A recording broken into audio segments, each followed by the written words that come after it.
কে নিয়ে চড়াই বনে, তাদের তো পায়ে চটি নাই, ওদের মাথায় তো ছাতা নাই, বিধান নাই ছাতা মাথায় দিয়ে চটি পায়ে দিয়ে গোচারণের বিধান নাই। বাবা মাকে বুঝিয়ে দিল।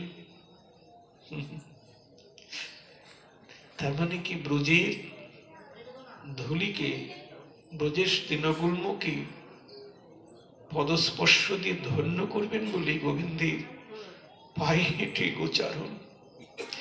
হ্যাঁ গো, তারাও তো আশা করে আছে গোবিন্দের ওই চরণ আমাদের উপরে পড়বে। তাহলে বাৎসল্য প্রেম উত্তম।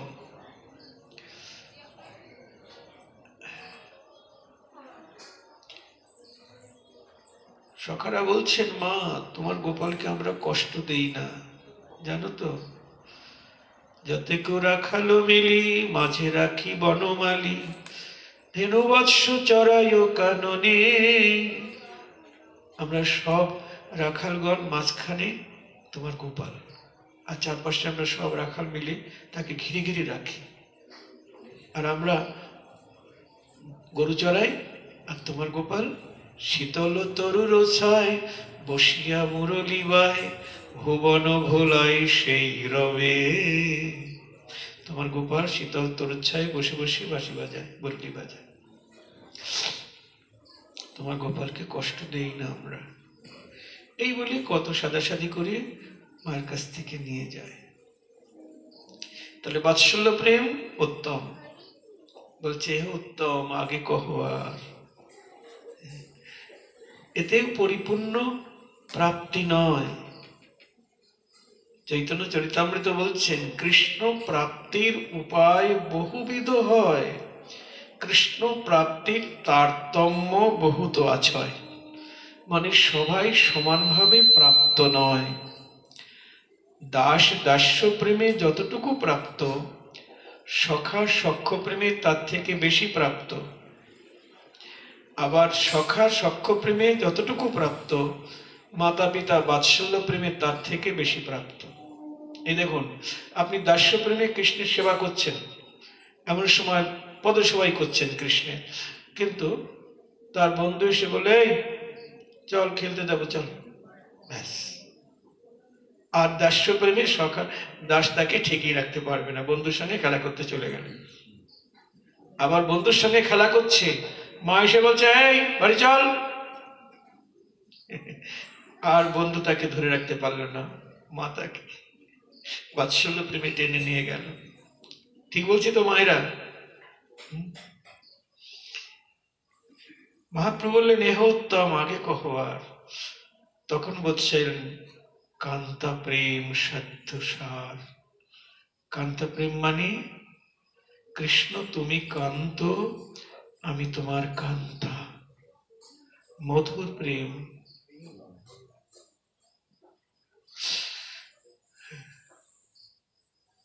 কান্তা প্রেম।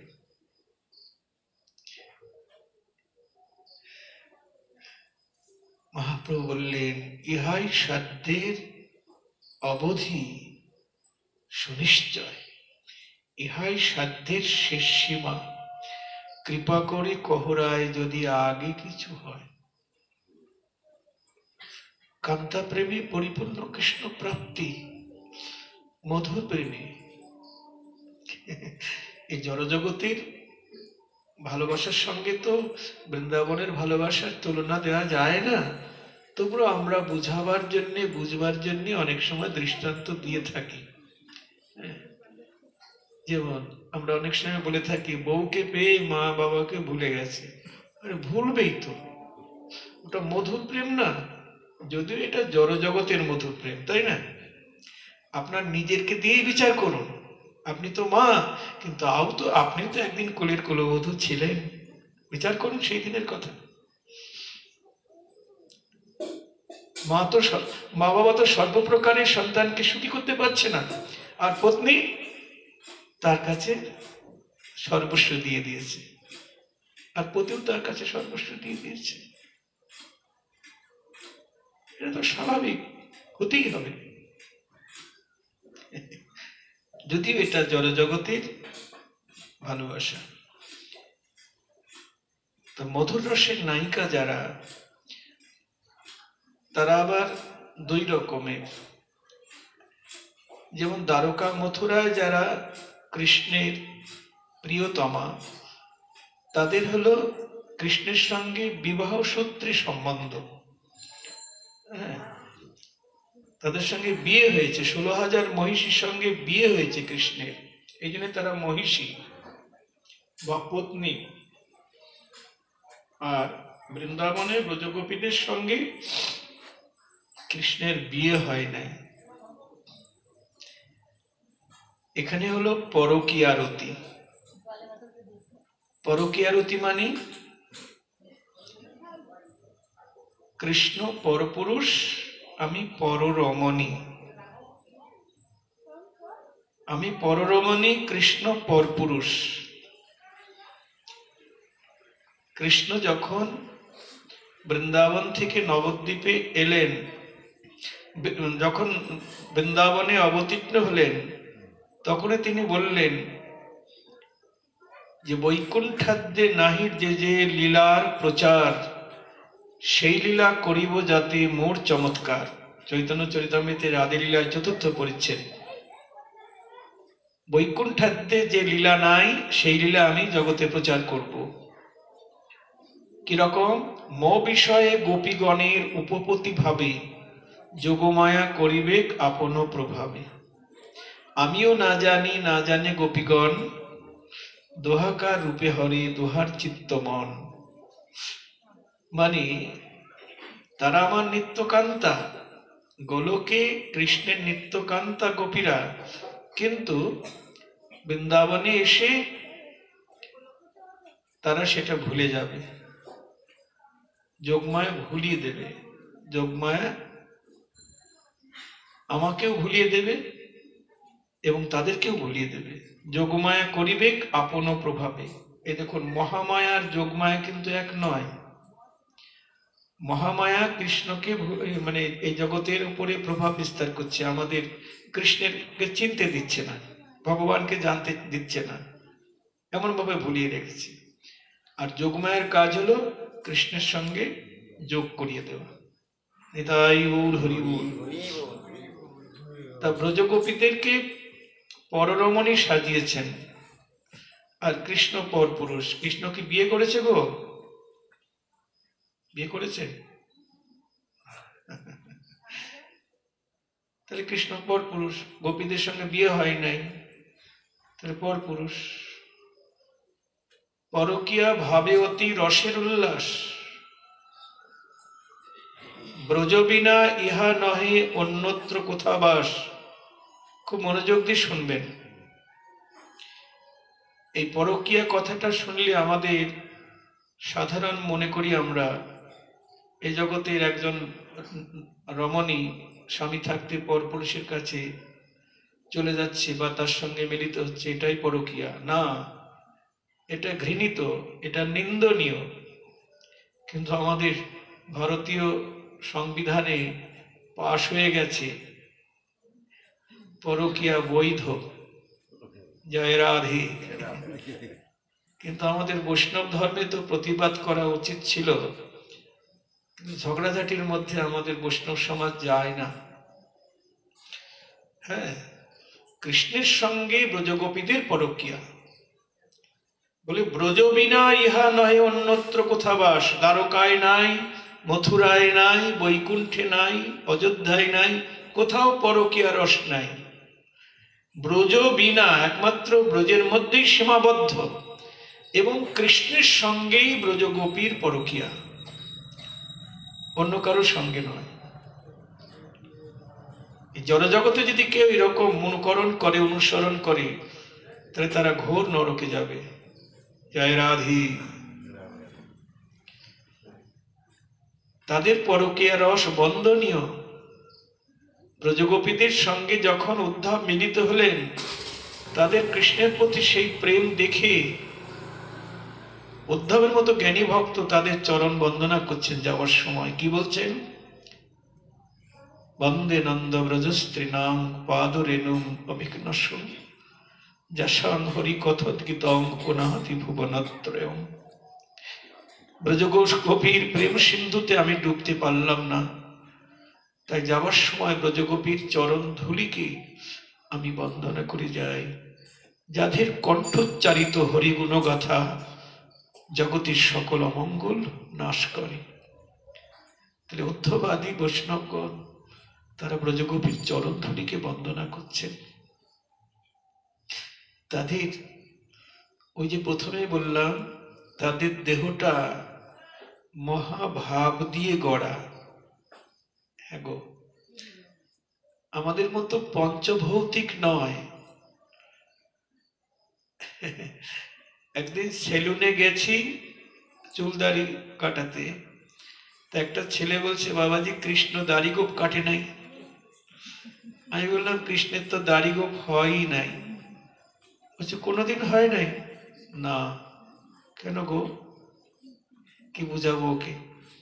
বললাম, শোনো, কৃষ্ণ হলো নিত্য কিশোর, মানে তার কৈশোরত্ব কোনোদিন হারায় না। ওই কৈশোর বয়সে এসে থেমে গেছে বয়সটা, আর বাড়ে নাই। কৃষ্ণ নিত্য কিশোর, তাই দাড়িগোপ গজায় নাই। তোমার যেমন কৈশোরের পরে আবার যৌবন, পৌর অবস্থা, বার্ধক্য তোমার আমার আছে, কিন্তু তার বয়স কৈশোরে এসে থেমে গেছে। আর কৃষ্ণ নিত্য কিশোর, রাধারানী নিত্য কিশোরী, মানে অনাদিকাল থেকেই কিশোরী, তার কৈশোরত্বের হানি নাই। তেমনি রাধারানীর যারা সখী তারাও কিশোরী। হ্যাঁ গো, আমরা যারা রাধারানীর দাসী হতে চাই, রাধারানীর সেবা করতে গেলে, রাধা কৃষ্ণের যুগলের সেবা করতে গেলে আমাদেরকেও ভাবতে হবে আমরা কিশোরী। কিশোরীর সেবা করতে গেলে তো কিশোরী হতেই হবে গো। আচ্ছা, তাহলে কান্তা প্রেম বলা হলো। কান্তা প্রেমী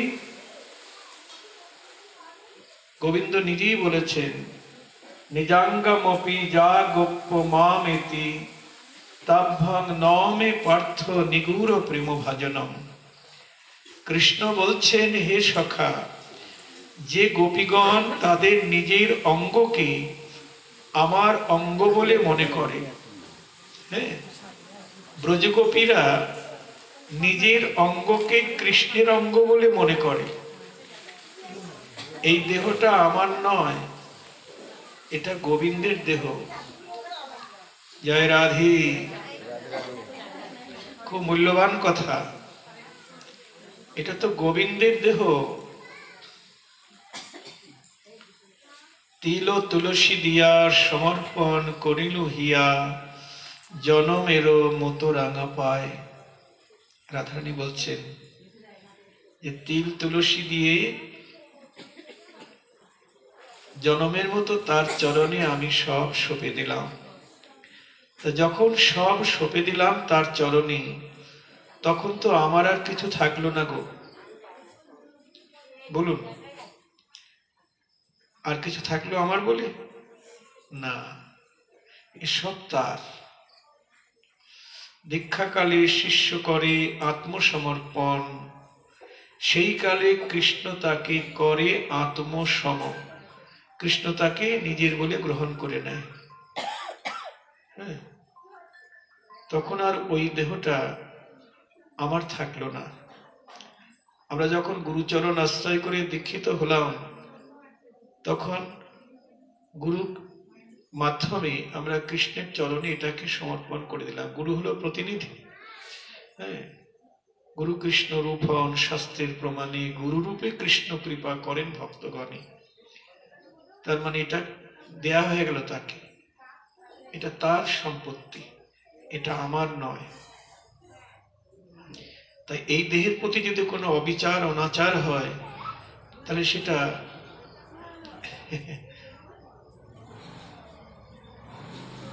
গুরুর প্রতি অবিচার করা হবে বা গোবিন্দের প্রতি অবিচার করা হবে।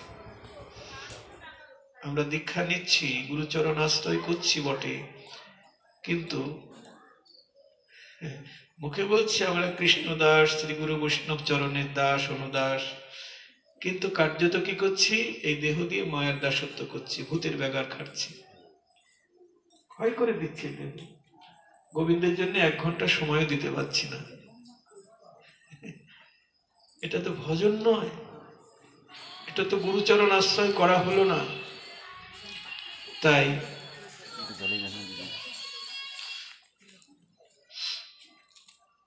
তাহলে ব্রজগোপীরা সর্বস্ব গোবিন্দকে সঁপে দিয়েছে, সর্বস্ব দিয়ে গোবিন্দকে সেবা দেয়, সুখ দেয়। তাদের সবারই পতি ছিল, রাধারানীর পতি ছিল, সখীদেরও পতি, সবার পতি আছে। হ্যাঁ, পতি থাকতেও তারা গোবিন্দকে ভালোবাসছেন। তাহলে নিজ পতিকে ছেড়ে পরপুরুষকে তারা ভালোবেসেছেন। কৃষ্ণ পরপুরুষ, পরকীয়া ভাবে অতি রসের উল্লাস, ব্রজবিনা ইহা নহে অন্যত্র কোথাও বাস। আমরাও যদি এই যুগলের সেবা করতে চাই, কি গো মায়েরা, আমাদের আস্বাদ্য কি? এই যে প্রথমে যেটা বললাম, আমাদের সাধ্য বস্তু কি? রামানন্দ সেটা প্রকাশ করলেন যে রাধার প্রেম সাধ্য শিরোমণি, রাধার প্রেমেই পরিপূর্ণ কৃষ্ণ প্রাপ্তি। আর মহাপ্রভু আমাদের শিক্ষা দিলেন যে রাধা কৃষ্ণের যুগল সেবা, এটাই আমাদের সাধ্য। আমি কান্তা নই, কৃষ্ণ কান্ত, আমি কান্তা, এটা নয়। কান্তা প্রেমে সেখানে তো নায়িকাত্ব, মানে আমি নায়িকা আর সে নায়ক। কিন্তু আমাদের ভজনটা হলো নায়িকা যারা, তারা কৃষ্ণের সঙ্গে মিলিত হয়, কৃষ্ণের সঙ্গে তাদের বিলাস হয়। এই যে রাধারানী, গোপী, এরা সব মহাভাবের প্রতিমা বললাম। রামানন্দ বলছেন যে শ্রীরাধিকা হলেন কৃষ্ণ প্রেম কল্পলতা, আর সখীরা হলেন লতারঙ্গে পল্লব পুষ্প পাতা। দেখলেন, সখীরা আর রাধারানী আলাদা নয়, লতার পাতা যেমন আলাদা নয়, তেমনি রাধারানী এবং সখীরা আলাদা নয়। রাধারানীরই বহুরূপ ধারণ করে কৃষ্ণকে সুখ দিচ্ছেন, যে আমি একা কতটুকু তাকে আনন্দ দেব, সুখ দেব। তাই তিনি বহুরূপ ধারণ করে তাকে সুখ দান করছেন। আমাদের ভজনটা হলো রাধা কৃষ্ণের যুগল ভজন। তা মহাপ্রভু বললেন যে রামানন্দ, তুমি যখন বললে ব্রজে রাধা কৃষ্ণের যুগল উপাসনা, এটাই আমাদের সাধ্য, তাহলে বলো কোন সাধনায় রাধা কৃষ্ণের যুগল সেবা পাওয়া যাবে? জয় রাধে। দেখেছেন, যুগল আরাধনা ছাড়া আমাদের আর কোনো আরাধনা নেই। যুগল মন্ত্রেই উপাসনা নিতে হবে। খুব মূল্যবান কথা। ভুলেও অন্য কোথাও গিয়ে অন্য কোনো মন্ত্র নিবেন না। হ্যাঁ, একজন আমাকে বলছেন আমিও কৃষ্ণ মন্ত্রে দীক্ষিত। গুরুপাঠ কোথায়? বলছে ওই ভারত সেবাশ্রমে। একজন বলছেন ওই রামকৃষ্ণ মিশনে। আর ওখান থেকে তুমি যুগল মন্ত্র কি করে পাবে? ওনারা তো শক্তি উপাসক, শিবের উপাসক। ওনারা শিব মন্ত্রে সিদ্ধ, শক্তি মন্ত্রে সিদ্ধ, ওই মন্ত্রই ওনারা দিতে পারবেন। কিন্তু কৃষ্ণ মন্ত্র ওদের দেওয়ার অধিকার নেই, কারণ ওই মন্ত্রে তো তারা সিদ্ধ নন। রাধা কৃষ্ণের যুগল মন্ত্র নিতে গেলে যারা রাধা কৃষ্ণের যুগল উপাসনা করছেন, স্বরগোস্বামীর আনুগত্যে যারা ভজন করছেন, সেই গোস্বামীদের আনুগত্যে ভজন যারা করছেন, সদাচার পরায়ণ, গোবিন্দকে ভোগ দিয়ে প্রসাদ পান। অনেকে আবার দীক্ষা নিচ্ছেন বলে আমাদের গুরুদেব এটা খায় ওটা খায়, আমরা দিই আমরা খাই। এই মার্গেই মানুষ বেশি যাচ্ছে গো। এই গুরুদেবের কাছে যাওয়াই ভালো, কোনো বাধা বিঘ্ন নাই, যা খুশি তাই খাও। হ্যাঁ, কে ওইসব বৈরাগীর দলে যায় গো? তথাকথিত শিক্ষিত মানুষেরা, তথাকথিত শিক্ষিত বলছেন, সব শিক্ষিত বলছি না, অধিকাংশ চলে যাচ্ছে মিনিস্টার ব্যারিস্টাররা ওই সহজ পথে। বলছে আমাদের দলে আসো, মালা তিলক পড়তে হবে না, নিরামিষ খেতে হবে না, কিচ্ছু করতে হবে না। চৈতন্যদেব এত বড় মন্ত্র দিয়েছে, মহামন্ত্র, 16 নাম 32 অক্ষর। আমরা তোমাকে 2টা অক্ষরে এই মন্ত্র দিচ্ছি, 2টা অক্ষর, আর বেশি কিছু বলতে চাই না। এই বললেই হয়ে যাবে। বলুন, মহাপ্রভু দলে ভিড় হবে নাকি ওই দলে ভিড় বেশি হবে? আমরা বুঝি না আমাদের সাধ্য বস্তু কি। দীক্ষা না নিলে হাতের জল শুদ্ধ হয় না। যাই চলো ওই বাড়িতে গুরুদেব এসেছে, দীক্ষাটা নিয়ে নি। এই সকল গুরুকরণ করে লাভ নেই, ওতে কিচ্ছুই হবে না। অনেকে সিদ্ধাই দিকে ভুলে যাচ্ছে। কেউ জলের উপর দিয়ে হেঁটে পার হয়ে গেল, হাজার হাজার শিষ্য তার হয়ে গেল, মিনিস্টার ব্যারিস্টার। আরে জলের উপর দিয়ে হেঁটে পার হয়ে গেল, ইনি তো ভগবান। কিন্তু ওনারকে গুরু করলে আপনি কি পাবেন? কিছুই পাবেন না। যদি ওনার মতো আপনি সাধনা করেন, আপনি জলের উপর দিয়ে হেঁটে যেতে পারবেন, এছাড়া আর কিছু পারবেন না। এতে কি হবে? আপনার যশ প্রতিষ্ঠা বাড়বে, সংখ্যা বাড়বে, কিন্তু ভগবানের কাছে যেতে পারবেন না। নিতাই গৌর হরি বল। তাই বলছেন সদ্গুরুর চরণ আশ্রয় করতে হবে। হ্যাঁ, ওই যে শ্রীগুরু চরণ পদ্ম কেবল ভকতি সদম বন্দময়ী সাবধান মতে। শ্রীগুরু চরণ পদ্ম, প্রথমে আমরা যে গুরু প্রণামটা করি, তারপর নরোত্তম ঠাকুর প্রেম ভক্তি চন্দ্রিকায় বলছেন শ্রীগুরু চরণ পদ্ম। গুরু চরণকে পদ্মের সঙ্গে তুলনা করছেন। গুরু পদ্ম মানে গুরুদেবী। শ্রীগুরু চরণ পদ্ম কেবল ভক্তি সদ্ম, মানে ভক্তির গৃহ গুরুদেব, মানে ভক্তির মন্দিরে প্রবেশের দ্বার। আপনি ভক্তির মন্দিরে ঢুকবেন তো ভক্তির মন্দিরে প্রবেশ করতে গেলে দরজা হলো গুরুদেব, গুরুচরণ আশ্রয়। এখন এই যে শ্রীগুরু বলা হলো, শুধু গুরু বললেই তো হতো, আবার শ্রী শব্দ কেন ব্যবহার হলো?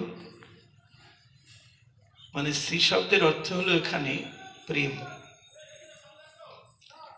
শ্রী শব্দের সুন্দর, শ্রী শব্দে মানে অনেক কিছু বোঝায় আর কি।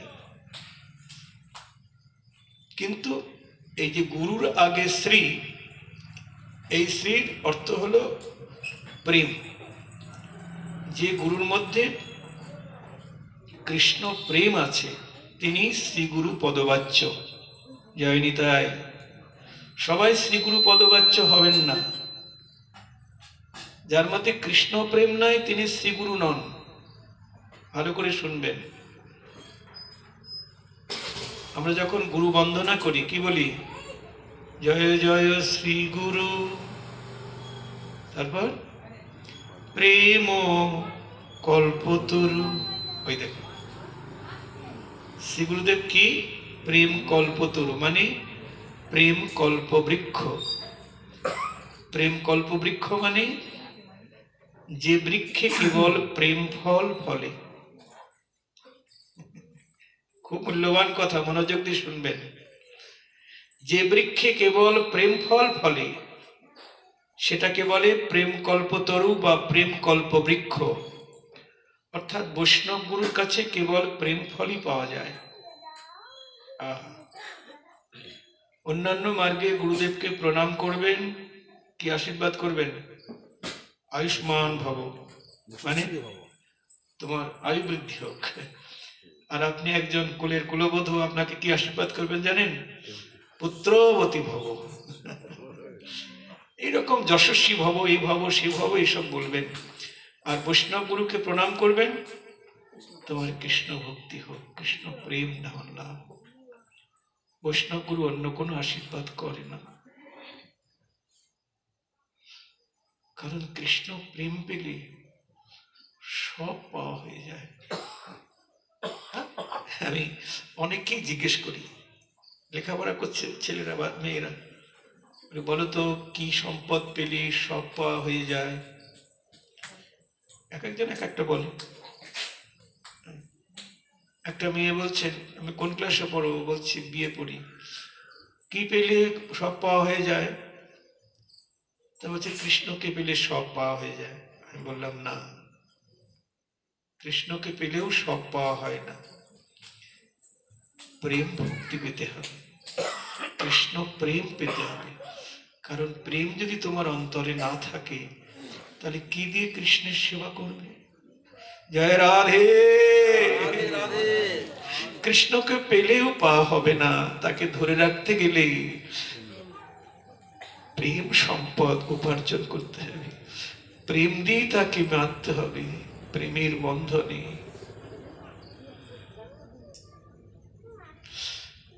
কৃষ্ণ প্রেম চাই।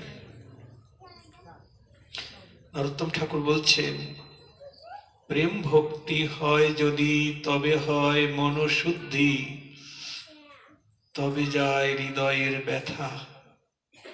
প্রেম ভক্তি হলেই তবে মন শুদ্ধ হবে, হৃদয়ের ব্যথা দূর হবে।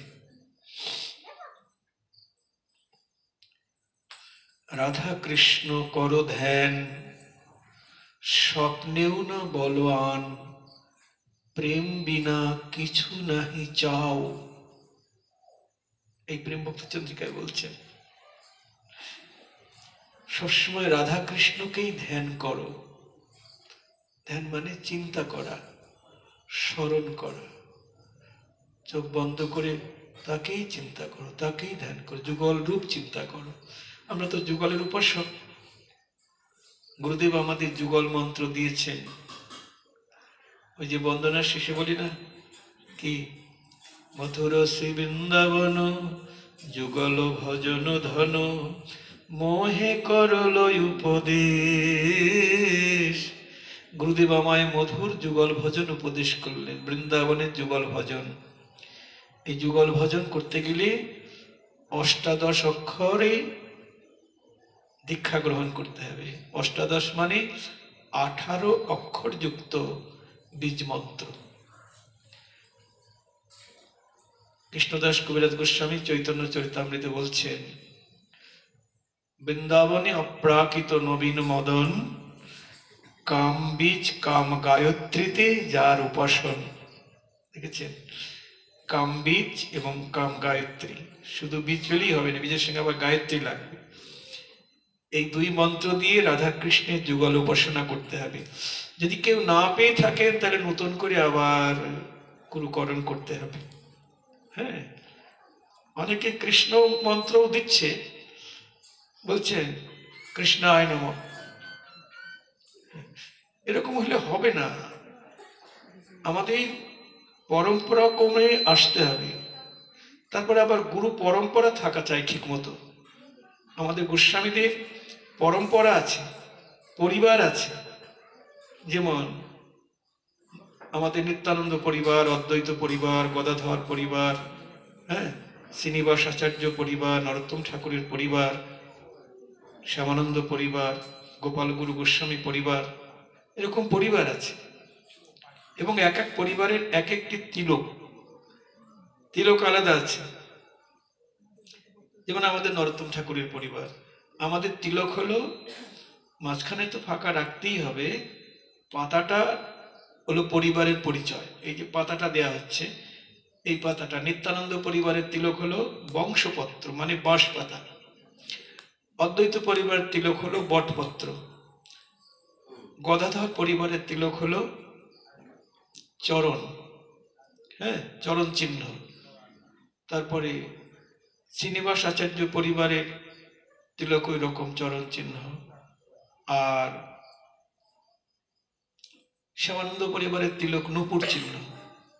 আমাদের নরোত্তম ঠাকুরের পরিবারের তিলক হলো এই যে পাতাটা, এটা হলো চম্পক কলিকা মানে চাঁপা ফুলের কলি। চাঁপা ফুল কলি যখন থাকে ঠিক এরকম থাকে, তাই না? ফোটে নাই, কলি অবস্থা, চম্পক কলিকা তিনি। তাই বলছি গুরু পরম্পরাটা থাকতে হবে এবং মন্ত্রটা ঠিক মতো কামবীজ কাম গায়ত্রী পেতেই হবে গুরুদেবের কাছ থেকে, এবং সদাচার পরায়ণ গুরু হতে হবে। তাই বলছেন বৈষ্ণব গুরু তিনি শ্রীগুরু পদবাচ্য, তিনি আপনাকে প্রেম ভক্তির আশীর্বাদ দেবেন। প্রেম ভক্তি পেলে সব পাওয়া হয়ে যায়।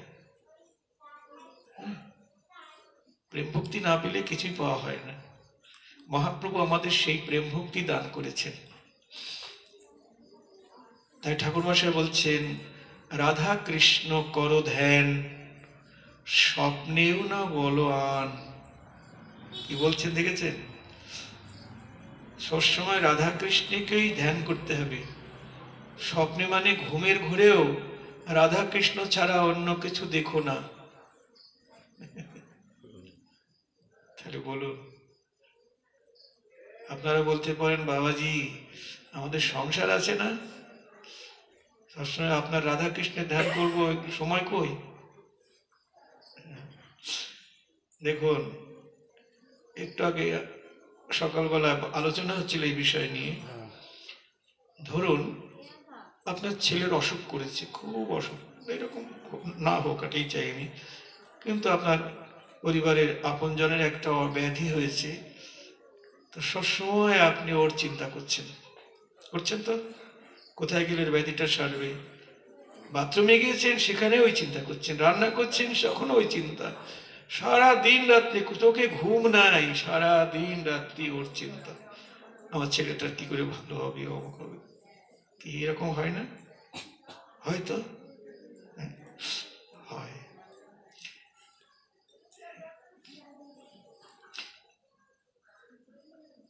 মহাপ্রভু রূপ সনাতনকে বলেছিলেন, যখন রূপ সনাতন নবাব হোসেন শাহের দরবার থেকে চিঠি লিখলেন যে গৌর হরি তুমি তো জগাই মাধায় চাপাল গোপাল অনেককে উদ্ধার করেছ, আমরা দুই ভাই পতিত পড়ে আছি, নবাব হোসেন শাহের অধীনে থেকে কত কর্ম করছি, এই দুই পতিতকে উদ্ধার করো। মহাপ্রভু তখন চিঠির উত্তর দিলেন যে রাজকার্য করছো করো, মনটা রাজকার্যে দিও না, মনটা যেন গোবিন্দের চরণে থাকে। প্রশ্ন করতে পারো, শুধু রূপ সনাতনকেই বলছেন, আমাদের সবাইকেই বলছেন। প্রশ্ন হতে পারে যে মনোযোগ না দিলে কি কোনো কার্য করা যায় গো? উত্তরে মহাপ্রভু বললেন, আচ্ছা একজন পরপুরুষে আসক্ত রমণী সংসারে কাজ করে না? ছেলে মেয়ের যত্ন করে, স্বামী সেবা করে, রান্না বাড়ি ঘর গোছানো সবই করে, কিন্তু মন সব সময় পড়ে আছে সেই পরপুরুষের প্রতি। কারো প্রতি, সংসারে কারো প্রতি ওর মন নেই। যেমন অফিসে যারা চাকরি করে, রাইটার্স বিল্ডিং এ যায়, তারা ডিউটি করে বটে রামপ্রসাদ, কিন্তু মন কোথায় থাকে? মন বাড়িতে, মন থাকে বাড়িতে, ওদিকে ডিউটি করছে, মনটা রয়েছে বাড়িতে। তেমনি আমাদের সংসারের প্রতি ডিউটি পালন করতে হবে। সংসার যেহেতু পেতেছি, কিন্তু মন কাউকে দেওয়া যাবে না। সবসময় ভাবতে হবে এরা আমার কেউ না, এরা আমার কেউ না, এই বাড়ি ঘরও আমার না, সব তো ছেড়ে চলে যেতে হবে। খালি হাতে এসেছি, খালি হাতে চলে যেতে হবে, এরা আমার কেউ না। এইভাবে অনন্ত জন্ম সংসার পেতেছি। যখন শিয়াল কুকুর ছিলাম কতগুলি করে বাচ্চা হয়েছে, মুখে করে নিয়ে খাইয়েছি, পালন করেছি, অনন্ত জন্ম।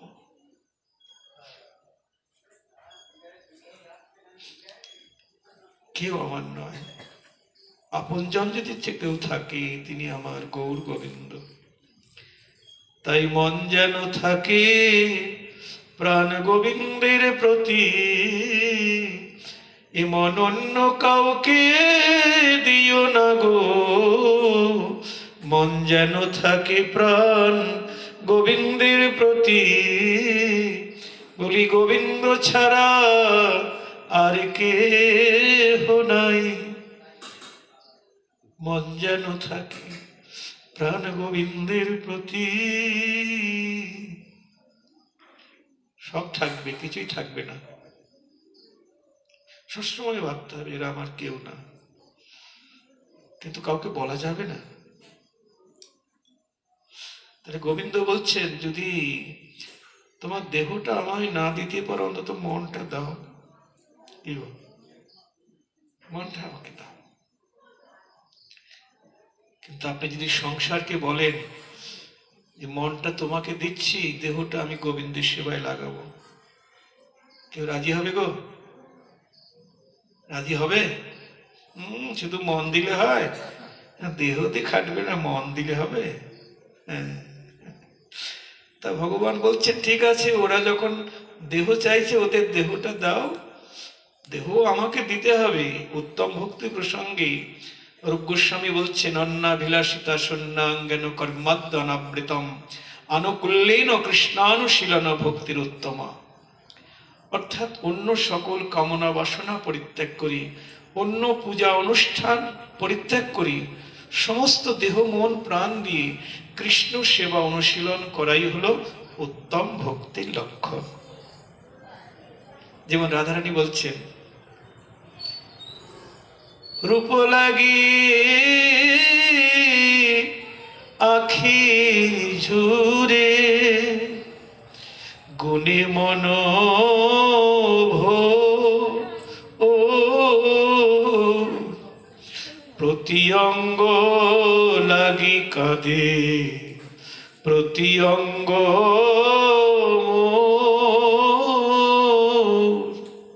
এ ললিতা, বিশাখা, আমার প্রতি অঙ্গ কেঁদে ওঠে। গোবিন্দের প্রতি অঙ্গ সেবার লাগি আমার প্রতি অঙ্গ কেঁদে ওঠে। হিয়ার পরশ লাগি হিয়া মোর কাঁদে। পরাণ পীড়িতি লাগি স্থির নাহি বাঁধে। আমার হিয়া কাঁদে হিয়ার লাগি। প্রাণবল্লভের হিয়ার সঙ্গে মিশবে বলে হিয়া কাঁদে হিয়ার লাগি। আবার পরাণ পীড়িতি লাগি স্থির নাহি বাঁধে। আবার হিয়ার মাঝখানে যে পরাণ আছে, মানে প্রাণটা আছে, সে প্রাণটাও কাঁদছে। লুটাইয়ে লুটাইয়ে কাঁদে। হিয়ার মাঝে পরাণ আমার হা কৃষ্ণ বলি। হিয়ার মাঝে পরাণ আমার লুটাইয়ে লুটাইয়ে কাঁদে। পরাণ পীড়িতি লাগি স্থির নাহি বাঁধে।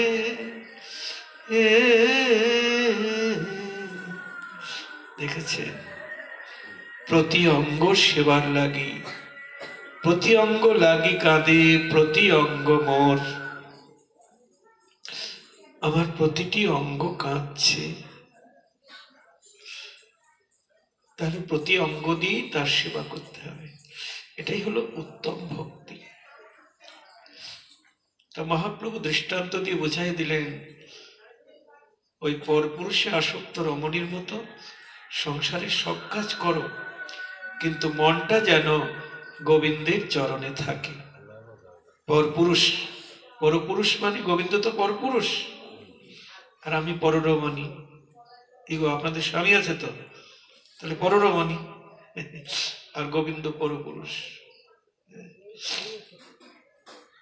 এইভাবেই আমাদের ভজন, যুগল ভজন নরোত্তম ঠাকুরের প্রেম ভক্তি চন্দ্রিকার মধ্যেই আছে। আপনারা সবাই 4টি গ্রন্থ প্রেম ভক্তি চন্দ্রিকা, ওর মধ্যেই প্রার্থনাগুলি আছে, এই সব কথা ওখানকার।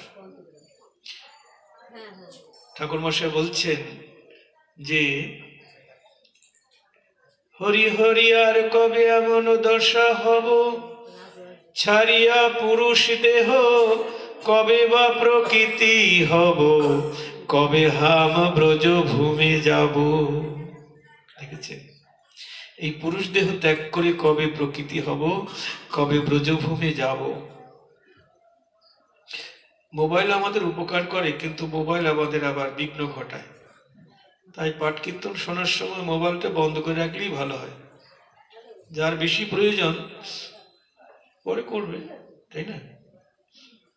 যাই হোক, এবার আরো প্রার্থনা করছেন ঠাকুর মশাই। কবে বৃষ ভানুপুরী আহিরি গোপীর ঘরে, তনয়া হইয়া জনমিব, যাবটে আমার কবে এ পানি গ্রহণ হবে, বসতি করিব সখী মাঝে। দেখেছেন, ঠাকুর মশাই বলছেন নরোত্তম ঠাকুর যে বৃষভানুপুরী আমার জন্ম হবে গোপী গর্ভে। বৃষভানুপুর কোথায় গো? বর্ষানা, রাধারানীর জন্ম যেখানে, ওখানে আমার জন্ম হবে। কেন বাতকুল্লায় হইলে হবে না? না, বর্ষানায় জন্ম চাইছে কেন ঠাকুর মশাই? কারণ রাধারানী তো বর্ষানায় জন্মেছেন, তার বাবার বাড়ি। আমি তো রাধার দাসী, রাধার দাসী। তা রাধারানীর দাসী তো রাধারানীর সঙ্গে সঙ্গেই থাকবে। লতার পাতা আলাদা থাকে গো। সখীরা যদি পাতা হয়, রাধারানী যদি লতা হয়, তা লতা ছাড়া কি পাতা বাঁচতে পারে? লতার থেকে যদি পাতাকে আলাদা করে দেওয়া হয়, পাতা বাঁচবে? শুকিয়ে মরে যাবে না? বলুন। এই জন্যে যাবটে যদি বর্ষানায় যদি আমার জন্ম হয়, আর যাবটে আমার বিয়ে হবে, যাবটে আমার কবে পানি গ্রহণ হবে। অন্য কোথাও বিয়ে হলে হবে না? কলকাতায় না, যাবটেই বিয়ে হতে হবে। কেননা তবেই তো রাধারানীর সঙ্গে সঙ্গে থাকতে পারবো। রাধারানীর 3 মাস শ্বশুর বাড়ি থাকে, 3 মাস বাপের বাড়ি, আবার 3 মাস শ্বশুর বাড়ি, আবার 3 মাস বাপের বাড়ি। তা রাধারানী যখন বাবার বাড়ি যাবে, আমি আমার বাবার বাড়ি যাব। রাধারানী যখন শ্বশুর বাড়ি আসবেন, আমিও আমার শ্বশুর বাড়ি আসবো। তবে তো সবসময় রাধারানীর সঙ্গে সঙ্গে থাকতে পারবো। দাসী কখনো রাধার সঙ্গ ছাড়া থাকে না। রাধারানী যখন অভিসার করবে, কৃষ্ণ অভিসার, তখন তার সঙ্গে আমি থাকবো। সকালবেলা রান্না করতে যাবে নন্দালয় গোবিন্দের জন্য, তখনও তার সঙ্গে থাকবো। সূর্য পূজায় যখন যাবেন, তখনও তার সঙ্গে থাকবো। এইভাবে অনুক্ষণ দিবানিশি রাধারানীর সঙ্গে সঙ্গে থাকবো। এটাই হলো আমাদের ভজন। আমরা যখন তুলসী আরতি গাই, কি গাই গো? আমাদের কি অভিলাষ? রাধা কৃষ্ণ সেবা। এই মনের অভিলাষ বিলাস কুঞ্জে দিও বাস,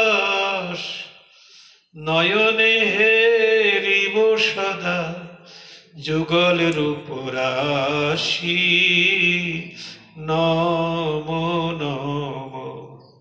ও মায়েরা, প্রতিদিন তো আমরা তুলসী আরতি গাই, তাই না? তাই আমরা কি অভিলাষ করছি, কি কামনা করছি গো? বিলাস কুঞ্জে বাস চাইছি, তাই তো? মানে রাধা কৃষ্ণ যে কুঞ্জে বিলাস করছেন, সেখানে আমি বাস চাইছি। যেমন তেমন কথা নাকি গো? এই জগতে একজন বিয়ের পরে যখন পতি পত্নী বাসর ঘরে যায়, সেখানে তৃতীয় কোনো ব্যক্তি থাকতে পারে? পারে গো? আর রাধা কৃষ্ণ বিলাস কুঞ্জবে, সেই কুঞ্জে আমি বাস করব। প্রতিদিন তো গাইছি, ঝড়ের মতো গাইছি, কিন্তু এটাকে অনুভব করতে হবে, মন প্রাণ দিয়ে চাইতে হবে। তুলসী, যে তোমার স্মরণ লয়, তারপর কি? তার বাঞ্ছা পূর্ণ হয়। কৃপা করি করো তারি বৃন্দাবনবাসী। তাই তোমার চরণে আমার প্রার্থনা,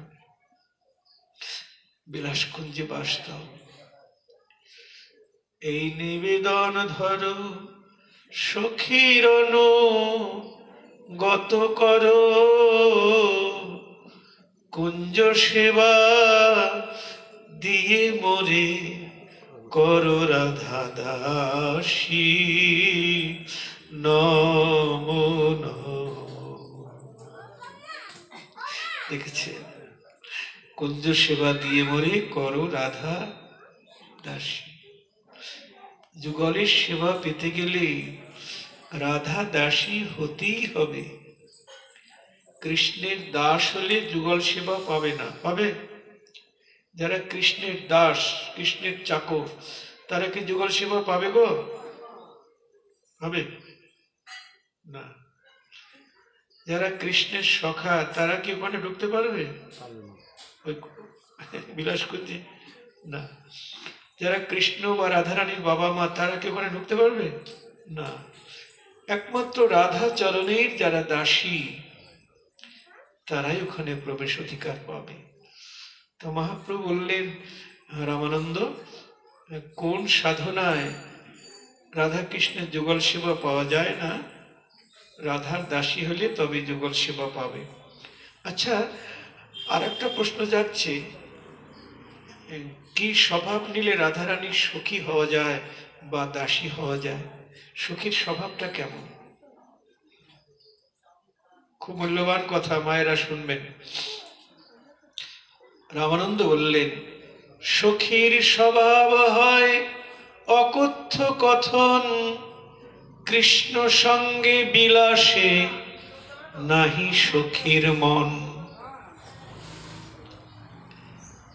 এই যে রাধারানীর সখী বা দাসী, সখীরা একটু আলাদা, দাসীরা একটু আলাদা। দাসীদেরও সখী বলা হয়। সখীর স্বভাব অকথ্য কথন, যা বলা যায় না। কৃষ্ণ সঙ্গে বিলাসে নাহি সখীর মন। তারা কৃষ্ণের সঙ্গে মিলন চায় না। বলুন তো আপনারা, এ জগতে কে কৃষ্ণের সঙ্গে মিলন চায় না? স্বয়ং নারায়ণের ঘরণে লক্ষ্মী পর্যন্ত চেয়েছে না, কিন্তু পায় নাই। কৃষ্ণ সান্নিধ্য পায়নি। কেন পায়নি? রাধারানীর আনুগত্য স্বীকার করেনি। গোপী অনুগতি বিনে ঐশ্বর্য জ্ঞানী, ভজিলে না মিলে ব্রজের ব্রজেন্দ্র নন্দনে। কিন্তু রাধার দাসী বা সখীরা কৃষ্ণ সঙ্গে মিলন চায় না। তাহলে তারা কি চায়? কিছু একটা চায় তো। তাদের স্বভাব হলো, রাধার সঙ্গে যতনে কৃষ্ণের মিলন করয়, নিজ কৃষ্ণ সঙ্গ হইতে কোটি সুখ পায়। তাদের চেষ্টা হলো রাধার সঙ্গে কৃষ্ণের যত্ন করে মিলন করব। হ্যাঁ, এতেই তাদের সুখ, এতেই তাদের আনন্দ। কত সুখ, কত আনন্দ জানেন? নিজে কৃষ্ণ সঙ্গে বিলাসে যে সুখ না পায়, রাধার সঙ্গে গোবিন্দের মিলন করিয়ে তার চাইতে কোটি গুণ বেশি সুখ পায়। জয় রাধে।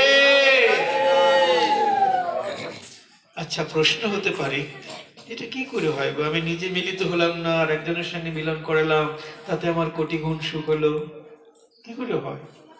কি করে হয়? ওই যে বললাম, লতার পাতা। রাধারানী লতা আর সখীরা পাতা। কৃষ্ণ লীলামৃতে যদি লতাকে সিঞ্চয়, লতা হইতে পল্লবাদ্যের কোটি সুখ হয়। বলছেন, লতার গোড়ায় জল দিলে আর কি পাতায় আলাদা করে জল দিতে হয় গো? হয়? লাউ গাছের গোড়ায় জল দিলে আর কি পাতায় জল দিতে হয়, আপনা হতে রস পায়। এবং দেখা যায় গোড়ার বেশি আনন্দ হয় না, বেশি আনন্দ হয় পাতা। দেখেছেন? তেমনি রাধারানীর সঙ্গে গোবিন্দের মিলন হলে সখী বা দাসীদের কোটি গুণ আনন্দ হয়। আলাদা নয় তো, অভিন্ন। এটাই আমাদের ভজন। রাধা দাসী হয়ে রাধা কৃষ্ণের যুগল ভজন। ওই যে তুলসীর কাছে প্রার্থনা করলাম, দীন কৃষ্ণ দাসে কয় এই যেন মোর হয়, শ্রী রাধা গোবিন্দ প্রেমে সদাই যেন ভাসি। নম নম তুলসী কৃষ্ণ প্রেয়সী, নম নম। এখানে শেষ করি। জয় রাধে। একটা প্রার্থনা করে শেষ করি। রাধা কৃষ্ণ প্রাণ মোর, যুগল কিশোর।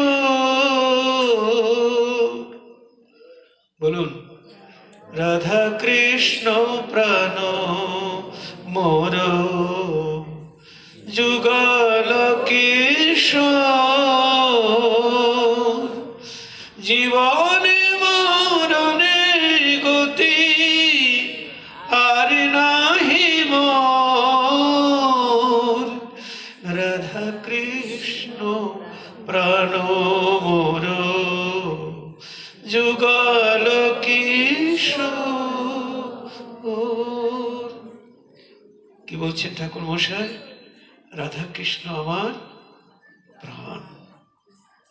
আমরা সবচাইতে বেশি ভালোবাসি কাকে গো? কাকে? নিজের প্রাণকে।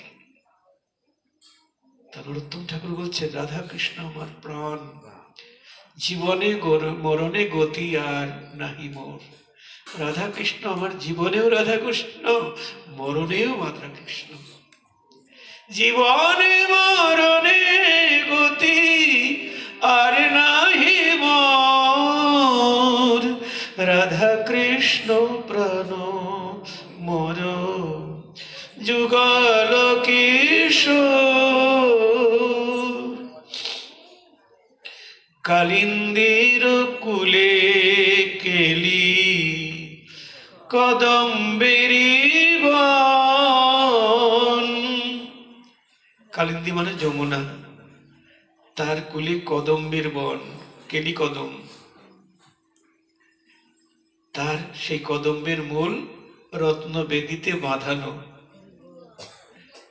রতন বেদির পরে বসাব দুজন।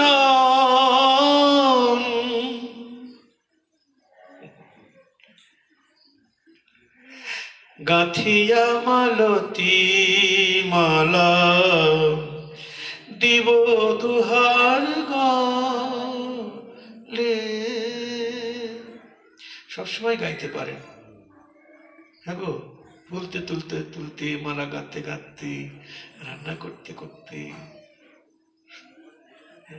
ঠাকুর ঘরে বসেই গাইতে হবে এমন কোনো কথা নেই। গাঁথিয়া মালতী মালা দিব দুহার গলে, অধরে তুলিয়া দিব কর্পূর তাম্বুলে।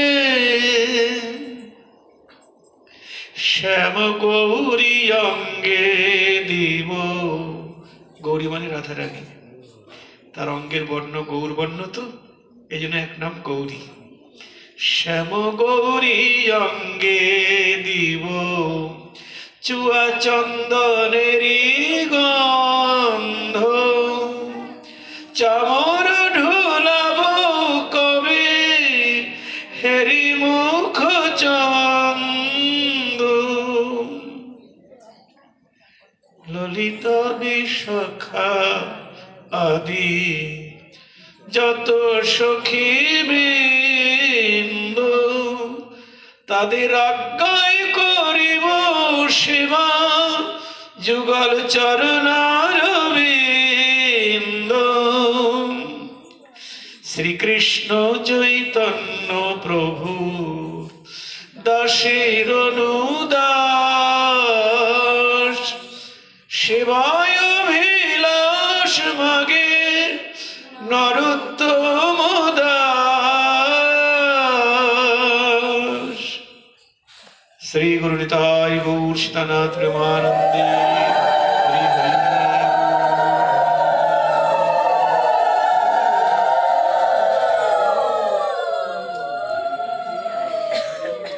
এখানে আমাদের ভাগবতী কথার বিশ্রাম। এবার পাঠে কীর্তন করো তোমরা।